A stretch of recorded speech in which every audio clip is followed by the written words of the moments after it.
TV চালিয়েছে, টিভির line লাগিয়ে দিয়েছে, আর তুই ফোন দেখছিস? হ্যাঁ, টিভি দেখতে, এই যে টিভিটা কে দেখবে? এই যে বললি বাবা আমি টিভি দেখবো, বাবা এই যে টিভির লাইনটা লাগিয়ে দিল, তো তুই কী করবি এখন? তুই ফোন দেখবি? হ্যাঁ, এরকম করতে পারে, যার জন্য ফোনেই দেখবে। ও ফোন দেখবে না বলে টিভি লাগিয়ে দিলাম। কী রে, টিভি দেখ, ফোন বন্ধ কর রে, ফোন বন্ধ কর। দেখো তো তাকাবেই না, ফোন বন্ধ কর। ফোন বন্ধ করবি না তো থাক। তো দেখ না কেমন পিটান দি। দেখো এই যে স্নান করে এসে ভাতটাও হয়ে গেল, যে মেয়ে ভাত বসিয়ে দিয়েছিল, ভাতটা হয়ে গেছে। যে বাবুর খাবারটা একটুখানি আর একটা সিটি মেরে দিই, কারণ ও ঠান্ডা খাবার খেতে পারে না। এই জন্য ওর গরম গরম, আমরা গরম খাই, ওরও গরম খাওয়ার অভ্যাস। আমার মায়ের সিটিটা মারলে তারপর ওকে খাওয়াবে। আমার মা বসে বসে টিভি দেখছে, বই দেখছে। দেখো বন্ধুরা, এই যে আমি দেখো চাল ভিজিয়ে গেছি, অল্প করে 1 কোটো চাল ভিজিয়েছি, যে রাতে ভাত করব। তরকারি টরকারি সবই আছে দেখো। কিন্তু দেখো আমার জামাইয়ের কীর্তি দেখো, এরকমই করে দেখো। এই যে বিরিয়ানি নিয়ে হাজির, বলেও নি তাহলে আমি চালটা ভিজাতাম না, তাহলে দেখো বলেনি। এই যে 3 জনে, যেহেতু আমরা রাত্রিবেলা 3 জন, 3 প্যাকেট বিরিয়ানি নিয়ে চলে এসছে। এদিকে দেখো আমি চাল ভিজিয়েছি, এই চালটা এখন কী করব, অল্প করেই ভিজিয়েছিলাম চালটা। এই যে দেখো সব তরকারি ধরা রয়েছে। এই যে, আর দেখো এই যে তারপরে আবার চাউমিন খেলো আমার মেয়ে, চিকেন ললিপপ খেলো ওই ছেলে। এই যে বসে বসে দেখাও বাবু, দেখাও, সব খেয়ে নিয়েছে। চাউমিনটাও খুব ভালো হয়েছিল। দেখো এই খেলে তারপরে খাওয়া যাবে। কি করবো আমি এখন, চালটা বল? ফ্রিজে রাখলে থাকবে? এমনি সরু চাল।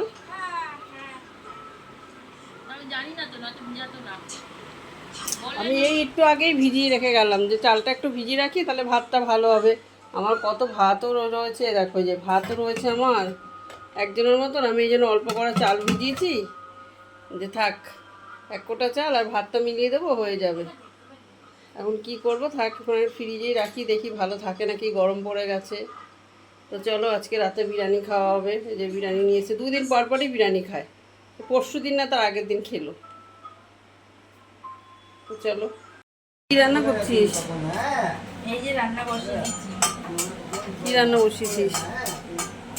মাছ করবো, মাছ ভাজবো, বাঁধাকপি সেদ্ধ হয়ে গেছে, বাঁধাকপি করবো। তোমরা তো আজকে লেট করে উঠেছি, আমরা কখন উঠেছি জানো? 6টার আগে উঠে সব ঘরে কাজ টাজ সেরে বাসনপত্র সব নিচে দিয়ে আসলাম কাজের মাসিকে।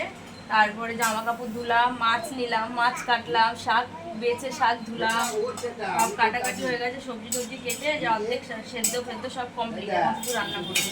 এই দেখো বাঁধাকপি সেদ্ধ করেছে, এই যে ভোলা মাছ কেটে ধুয়ে নিয়েছে, নুন মাখিয়ে এই ছেলের খাবার ভিজিয়েছে। এদিকে মশলা করবে, এদিকে দেখো পাঁচ শাক কেটে নিয়েছে, ডাল দিয়ে পাঁচ শাক করবে। কত খাবার রয়েছে ফ্রিজে, আবার এত কিছুও করবে। হ্যাঁ, ও তো খাবে না বাসি কিছু। অনেক তরকারি রয়েছে কালকের, কিন্তু সেগুলো খাবে না, এই জন্য আবার রান্না বসিয়েছে। তো চল তুই রান্নাটা করে নে। দেখো নিজে নোংরা করেছে, সবজি দিয়ে বাঁধাকপি দিয়ে নিজেই পরিষ্কার করছে, দেখেছো? দেখো ওর মা বক বক করছে, তুই নোংরা করেছিস, কয় কি ঝাড় দেবো, ও নিজেই ঝাড় দিচ্ছে। আর এই যে দুষ্টু যে নোংরা করেছে, দুষ্টু পরিষ্কার করছে না। দুষ্টু তুইও পরিষ্কার কর, ভাই পরিষ্কার করছে, তুমিও পরিষ্কার করো। বুঝছো?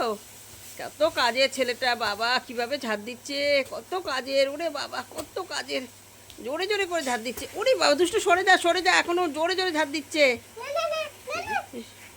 এদিকে নোংরা আছে বাবু, এদিকে আছে, এদিকে এগুলো সব পরিষ্কার করো। ওরে বাবা, ওরে বাবারি কাজ শিখে গেছে, আর ওর মার কষ্ট নেই, সব কাজও করতে পারে এখন। ও বসে নিয়েছে, হয়েছে বাবু? বাবা কত ঝাড় দিচ্ছে, পরিষ্কার করছে। আরও আছে, বুঝেছো? ঘরের অবস্থা দেখো, চারুদিকে ঘরের অবস্থা দেখো। তার মধ্যে যে এই এক হনু এসছে, এ তো একদম মানে মেয়ে হইলে কি হবে, হনুমানের গাছও। ছেড়ে দে, দুজনে মিলে পরিষ্কার করছে। দেখো বন্ধুরা, এই যে আমার মেয়ে রান্না হয়ে গেছে। আজকে আমাকে রান্না করতে দেয়নি, নিজেই রান্না করেছে সব। সকালবেলা উঠে এই দেখো ভোলা মাছ করেছে, ওগুলো আজকে ভোলা মাছ খাবে, ছোট ছোট মাছ। এই দেখো ভোলা মাছের ঝাল করেছে, এই যে পাট শাক দিয়ে ডাল দিয়ে করেছে, রসুন সম্বাদ দিয়ে, এই যে বাঁধাকপি করেছে, এই হচ্ছে আজকে রান্না করেছে। আর আমাদের অনেক তরি তরকারি রয়েছে ফ্রিজে, সেগুলো বার করিনি, পরে বার করব। আর এই যে ভাত বসাবো অল্প করে, চালটা এই যে দেখো অল্প করে, একদম অল্প করে ভাত বসাবো। তো চলো, রান্না হয়ে গেছে। এই যে ঘর দুয়ার সব এলোমেলো, এগুলো সব গুছাবে। এই যে এখন বসে বসে একটু ফোন ঘাঁটছে।